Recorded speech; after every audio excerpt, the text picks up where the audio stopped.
I'm going to introduce Dustin Raney from Acxiom, who I had the pleasure of meeting last night at dinner. Welcome, Dustin. Thanks, Sue. It's good to be here, and I totally agree. What a just extravagant experience it's been already here in Spain. So, yeah, I look forward to introducing the Startup Challenge, and as a sponsor, I can say that we kind of had to take a startup approach to identity, which is what I'm going to be speaking about today. So, just to introduce myself, I'm Dustin Raney. I'm Director of Product Innovation at Acxiom. And I'd like to begin by thanking everyone at Acxiom, Andreas, for being so accommodating and hosting such an incredible event. What a great opportunity to make new friends, to be inspired and learn from each other as we envision a better and more dignified way of engaging consumers amid the great transformation. As we launch in the summit, I want to challenge the way you think about identity. No matter if you're an advertiser or a publisher, it's imperative that you have a first-party identity strategy in place. And to be clear about what I mean by first party, that means that you capture it and you own it. You can go to the next slide. And you can go ahead and click through until it says the pandemic, if you don't mind. So why must you focus on first-party data? The acceleration of digital transformation caused by the global pandemic, as well as the third-party ID deprecation, have disrupted decades-old platforms and onboarding technologies, forcing brands like yourself to look for new and differentiating ways to remain competitive. The rise of people-based identifiers like UID 2.0 and ID5 are starting to mature, and new matching methods are, like clean rooms, are being, becoming the advent of direct connections between media activation between advertisers and publishers and platforms. This is why, if not addressed, an identity challenge can very quickly turn into an identity management crisis and becomes a liability for your brand. You can go to the next slide. So starting in the 2010s, there was a disruption with the mass adoption of social media and device-based marketing. Identity utility services or onboarders came onto the scene to help brands engage with consumers across the open internet. They leveraged third-party cookie-based tech and managed cookie syncs between publishers, advertiser sites, and tech platforms. So DMPs or data management platforms, DSPs, SSPs, and marketing clouds, and others use these cookie-based onboarding services as a central currency in the bid exchange. You can go to the next slide. But now we're faced with an even greater market disruption. So the passing of strict consumer privacy legislation like GDPR in Europe and CCPA are forcing brands to adapt and take command and control over relationships by focusing on the optimization, resolution, and enrichment of their first-party data. This has brought upon the latest evolution of identity tech called brand-owned private identity graphs. So while onboarders have done a really great job over the past decade of wiring up the ad tech ecosystem and facilitating crazy amounts of volume passing through the data exchange, now there's a shift from a centralized ad tech ecosystem to a decentralized ecosystem, where first-party identity graphs with consent-based PII will play a key role in enabling safe and secure partnerships between advertisers and publishers. You go to the next slide. So here are your challenging questions for the week.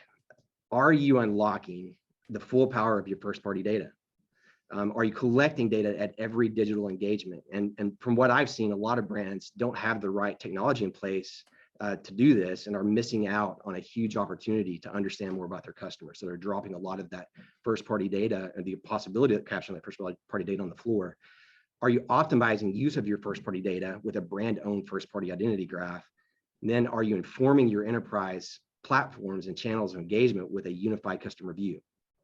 And then finally, are you in control of your enterprise data? Are you building an identity asset, or are you completely dependent on third parties, basically renting or leasing, identity? So some key challenges I want you to think about through the week. And we can go to the next slide.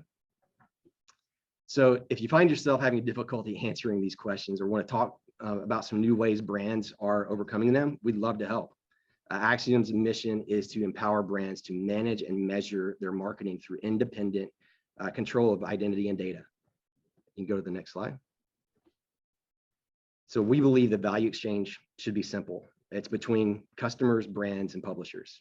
Anyone that steps in between the triangle is reducing the transparency possibly between these three entities. You can go to the next slide. The reality is big tech has inserted themselves in the middle of the value exchange, right? And are currently in an epic battle to dominate digital ad revenue. We can see that here that the walled gardens obfuscate the digital relationship between brands and individuals. Only they can see clearly. The browser controls the interface between individuals and publishers, so only they can observe. And then to round it off, walled gardens also mediate the partnerships between brands and publishers. Only they can measure performance. You can go to the next slide. I see this as an opportunity to show you a path to take command and control over what you have. Put technology and processes in place to maximize your first-party relationship and protect and build an identity asset for your brand. Minimize third-party intermediaries and value dispersion, and then optimize direct integrations and drive value transparency in your business. You can go to the next slide. To do this, you're going to need to make use of and understand identity graphs. So there's two categories of graphs, a private domain and a cross-domain graph. A private domain graph is where you manage brand-owned identity. We already helped many Fortune 500 companies and are starting to see them adopt this kind of graph as a service technology to build and maintain this critical enterprise-owned asset. A cross-domain graph is then leveraged to extend reach of your private graph by leveraging third-party data assets to find customers as they travel the open web. When utilized correctly, a combination of a private and cross-domain graph will allow you to mitigate loss of addressable reach as you move forward in the cookieless world. So to round it off, to end this, you can go to the next slide. Industry churn and disruption, like we've seen amid the great transformation, favors the bold. So be bold. Look for ways to take control of your data as you engage with customers and deliver on your brand promise. So thank you for your time. And please don't hesitate to reach out. I'm looking forward to getting to know each of you as we overcome these challenges together. I'll hand it back to you, Sue. Thanks so much, Dustin. Identity has certainly been the hot topic of data marketing for the last couple of years. That's right. It's definitely, a lot of people, it keeps them up at night. And I think we're finally starting to see the dust settle and new actual ways to make it work rather than just being kind of concepts in the pie in the sky, right? Yeah, really a lot of opportunity here. Thank you so much. Thank you.